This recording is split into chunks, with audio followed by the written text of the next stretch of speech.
From the studios of the Department of Communication in Phillipsburg, welcome to Prime Minister Talks with Honorable Prime Minister Silveria Jacobs. Hello and welcome to Prime Minister Talks. I'm Silveria Jacobs, and today it gives me great pleasure to have as my guest the none other than Clara Reyes, our Head of Culture Department within the Ministry of Education, Culture, Youth and Sport. As you well know, we are going into the month of November, where of course St. Martin plays a big role. St. Martin, as we just say. Clara, welcome. Welcome to Prime Minister Talks, and it's a pleasure for me to have you here. Thank you for the invitation. It's my pleasure to be here. Well, as you know, we have collaborated many times in the past. I'm now in a different function, but actually the function that, has the responsibility for these types of national holidays. Tell the people of St. Martin from your perspective as the head of culture, what the St. Martin Day celebration is all about. In doing the research, it was very interesting to read the 1959 coming together of Dr. Petit and Dr. Claude Watty, searching for a day where we could celebrate the unity of St. Martin people. It was a people's celebration, and I appreciated the navigation of this, what day would work, where both holidays were available, so that you could really find a day that would bring the people of St. Martin together in a folk way, in the people, roots, earth, from the ground swell up. So for me, St. Martin Day is really that unity day, right, that pulls both sides together, the kinship, family ties, the coming together of a community that has stood the test of time, culturally that we're completely in sync. So St. Martin Day reflects that for me, and it's really expressed. I think it's now going to 62 years. That's two generations in generally. And I think the people are very committed to that day. And you see all the various organizations scheduling events, having various events taking place, both French and Dutch side, collectively across the island. So I think the people have spoken over the last 6 decades that this is the day that they themselves acknowledge as the People's Day. So to answer your question, it is the St. Martin People's Day, and for want of a better word. And then we as government, we facilitate that experience. We help create the infrastructure to create the pageantry, the pomp and circumstance, to even develop it more, to really make it more entrenched, so people grow on attached to something that they can feel attached to. Right. And that's the St. Martin story, because it is the collective story.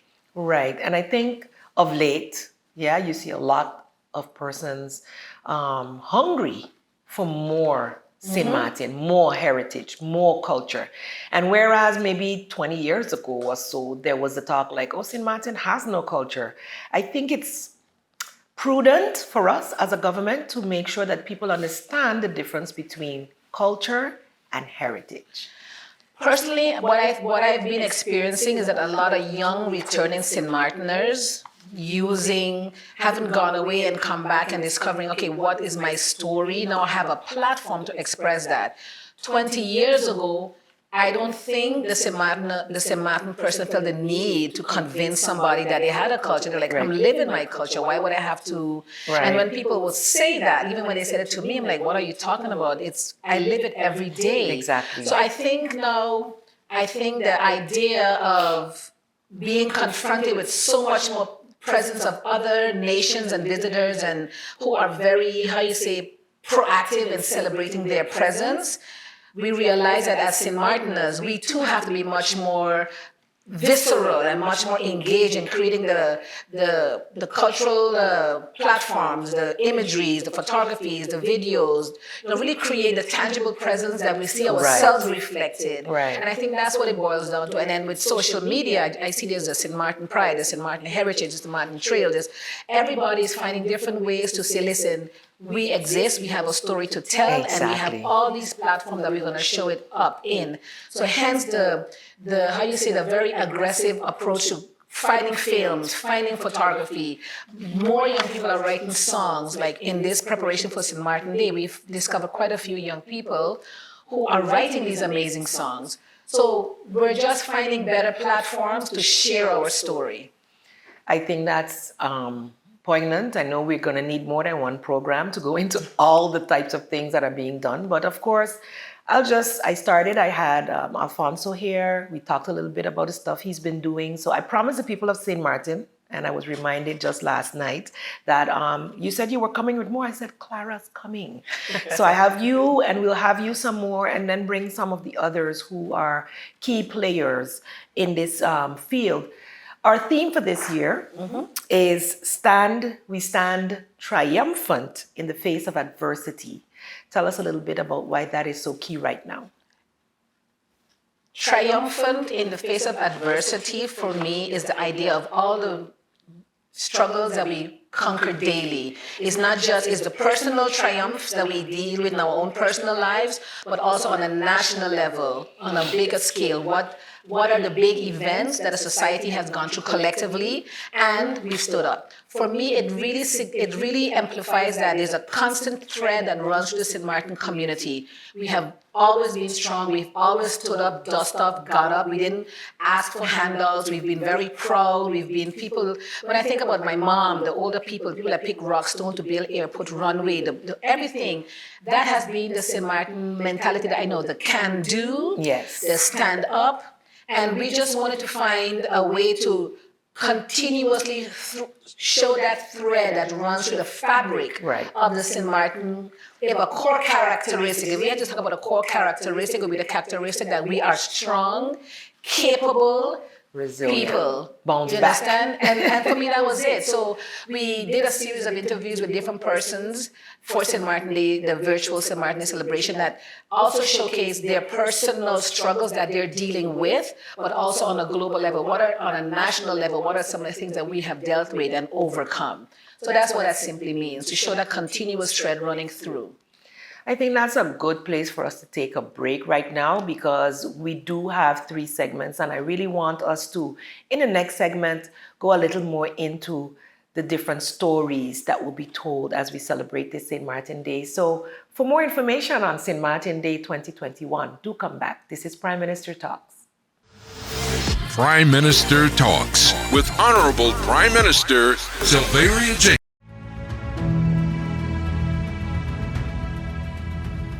All persons, even those who have received a COVID-19 vaccine, must continue to maintain physical distance, wear a mask to protect themselves and their communities, and thoroughly wash their hands. Patience is key and commitment is essential. The ability to keep each other safe and healthy is literally in our hands. Hi, I took the vaccine. Ik ben gevaccineerd. I took the vaccine. I took the vaccine. I took the vaccine. I took the vaccine. I took the vaccine. I took the vaccine. Me vacuné. Vacúnate. I took the vaccine. Oui, j'ai pris le vaccin. I took the vaccine. Moi prends vaccin. I took the vaccine.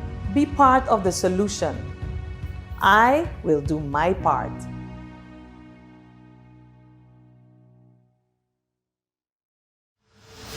Prime Minister Talks with Honorable Prime Minister Sylveria Jacobs. Welcome back to Prime Minister Talks. I'm Sylveria Jacobs here with Culture Department Head Clara Reyes, cultural icon of St. Martin that everyone knows. And I must say, it's always a pleasure to have conversations with you. And now we can record them. How great is that? So we started talking about this year's 62nd St. Martin Day celebration. And yes, we are doing it partially virtual. But tell us a little bit about what we have planned for the people of St. Martin. Well, can I say what we had planned before we had to go to virtual? Sure. Well, again, in line with telling the St. Martin story and creating a platform where we are front and center at all times, we were going to plan a 3-day event, celebrating all the cultural elements, like featuring the Calypsonians, who are like the really phenomenal storytellers, and then have a cultural night. And then the third Friday, with all the young people, the contemporary voices of St. Martin. What are the young people saying? And at the same time, bring on the religious community to have the gospel version. And all of the content would have been original material created by St. Martin. No covers, no international, like what is the All St. St. Martin Martin story as artistry. told by the artists. Right. So, of course, we being proactive and being mitigating any possibility of being a super spreader, we decided to go to safe zone and we went virtual. So we're going to have a live church service at the Baptist Church, the New Testament Baptist Church, and then the laying of the wreath at the border.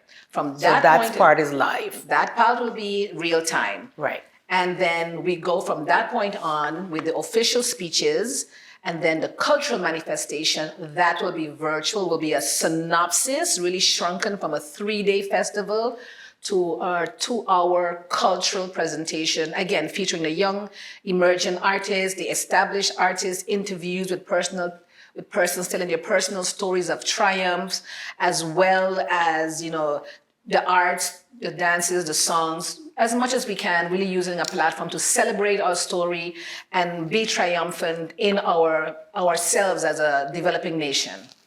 So even though we're not having the cultural parade this year, we're not having other live cultural events, the people of St. Martin are able to follow this on St. Martin Day. How? Yes, you will follow it on the government YouTube channel, as well as the Facebook of the Department of Culture and the Facebook of the government of St. Martin. And you will get mini cultural parade. You will get, Online. and you'll hear the Calypsonians sing their songs. You'll see the dancers do their dances, the poets tell their story, but it will all be virtual, online. And this gives us an opportunity to have a larger audience because yes. now we're using all these artists, we're using their network to spread the word to wherever St. Martiners are, at home and abroad, in Europe, in America, throughout the Caribbean, and certainly on St. Martin. So use this platform too. And the good thing is, once you've recorded, it's there for infinitum. Yes. And that's something we're definitely learning as a plus, having to go virtual since last year, that we now are building our archives even better. Why do you think it's so important? You mentioned stories, people telling their stories of triumph. This is part of our theme. Why is it so important that individuals get to tell their stories? We are an expressive species. From the time we're born, we're telling our stories. Who we are is encapsulated in the body that we live in. So our joys, our pain, our sorrows, and that story is laying the foundation of the history of ourselves.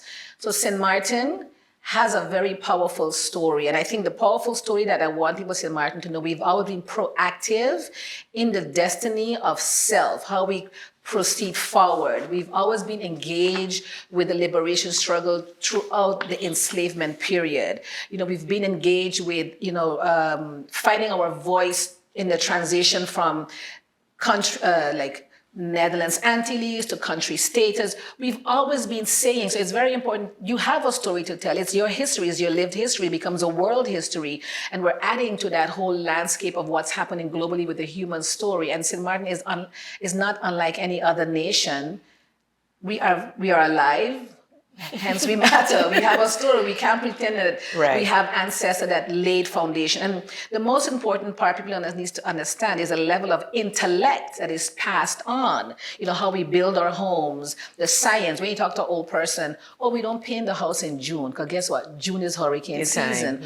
Or you don't build your house by a gully, because guess what? The water. So there's you have very to build it simple, with risings organic if you are certain places. Stuff that you have to pass on to the next generation. So to answer your question, we live, we are, therefore we are. We have something to tell, and we have to pass it on. And every generation improves upon the next. Right. And I think that's where we've gotten into the back and forth, on the ground about what is culture. And you said it, because we exist. And I think for a lot of people, they don't realize that when we say we have no culture, that doesn't make sense, because culture is what we do in this time and space as well, not just what was done in the past. That's more heritage. That's more history, the culture that we, continue to evolve up to where we are today. I think for Caribbean people, we have identified culture as the expressivity, the creative expressive part of us. So the singing, the dancing, and all of those elements. Sometimes we forget it's like the daily What we eat. Every day, get up in the morning. You have all kind of culture. You have a culture you have a corporate culture, how you handle your business. Exactly. You have the creative culture. You have a political structure. Every day, once you've established a pattern of how you're going to assist them, that is the culture of how you're going to function. Exactly. So in our case, culture is our story, the humanity of us, how we have navigated history, our past, and our present. So in a very simple way, there are very key demarcations. We have established a certain pattern this becomes a heritage, the legacy that we want to perpetuate and honor. So yes, we have the daily culture, and then we have the groundwork that was laid by our ancestors, how they dress, how they eat, how they pick salt.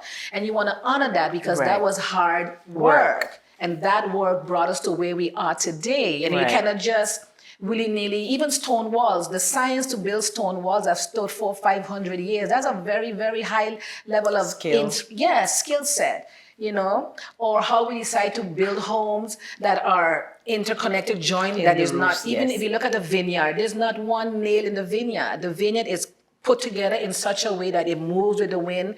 The windows don't shut completely because the house has to breathe. So there's a whole science to that. So that's the heritage. That's what we inherit from those that came before us, and you want to honor that. It doesn't mean that everything you want to inherit. You want to be adult and say, okay, we did it this way, but does it still serve us today? Right. You know, if we're not going to respect women, if we're not going to respect our children, if we're going to deal with situations that's going to dehumanize us and belittle us and cause destruction of the self and the community, those are nothing but you want to know it was that there. it happened. Exactly. Right. And how so to avoid that's where it. history comes into play. History, heritage. And heritage. And I know that the people of St. Martin are extremely interested in that. And when we come back, we can talk about what we're doing as government to preserve our history as well as to enlighten the public of St. Martin about St. Martin's history. Do come back. This is Prime Minister Talks.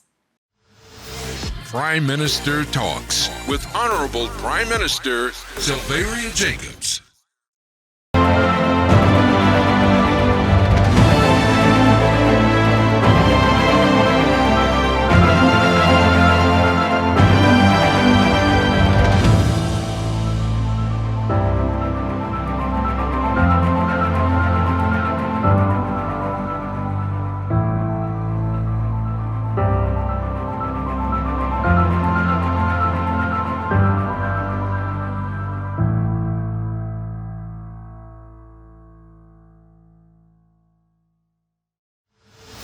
Prime Minister Talks with Honorable Prime Minister Sylveria Jacobs.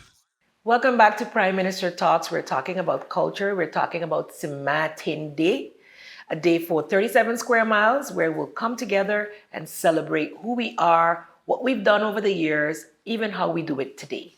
So, Clara, we're doing it partially virtual, partially live, but what are we as government? And when I say we, General Affairs and Culture Department, Ministry of Education, Culture, Youth and Sport have to work hard together for all our national celebrations.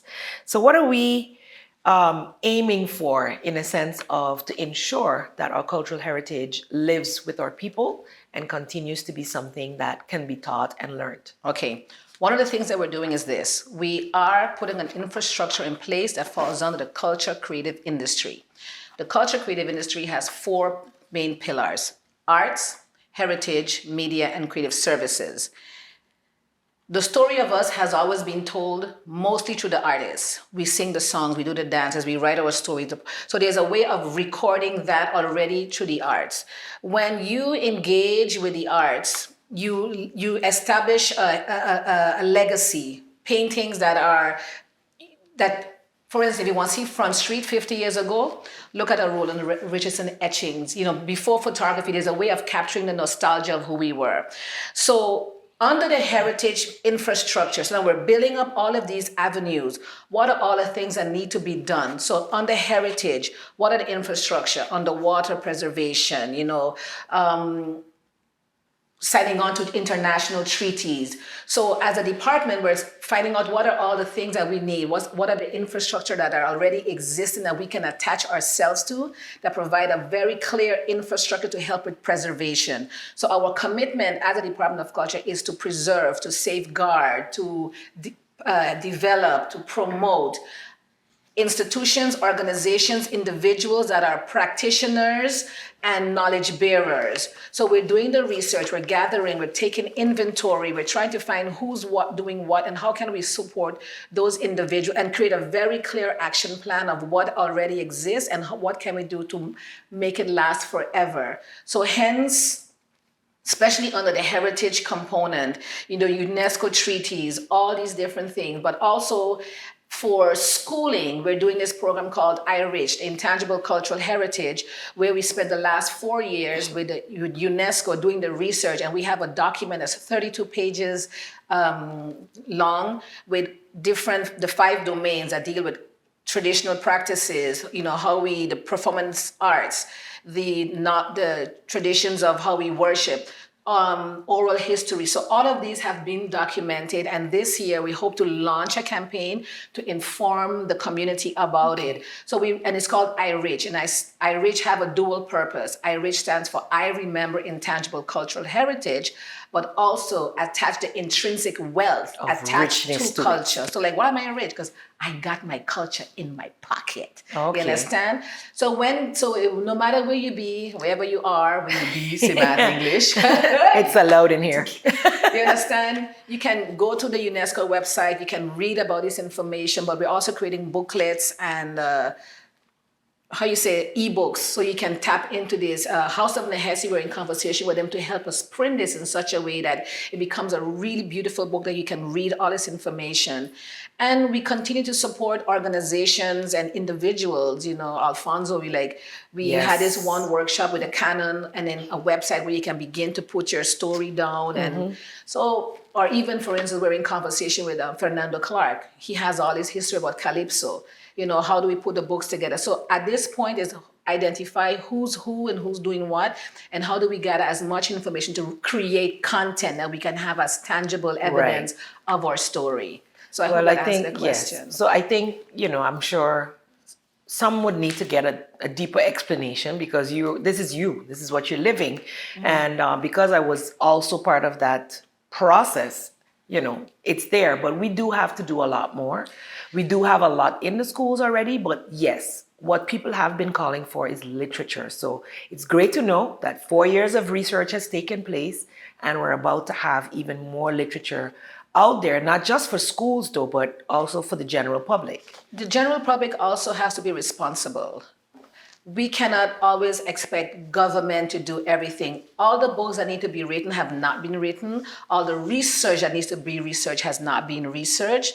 The people the bodies that are needed, we need more people to want to know and not say, but when are you going to do that? Who's going to do that? You need to do that. That's your story too. You have to have a responsibility to make sure your mother's story, your father's story, your grandparents' story. So don't wait on the Department of Culture. Collaborate with us and say, listen, I have this story. And we have different people in the community that reach out and ask for stuff, and say, hey, Clara, I heard about this.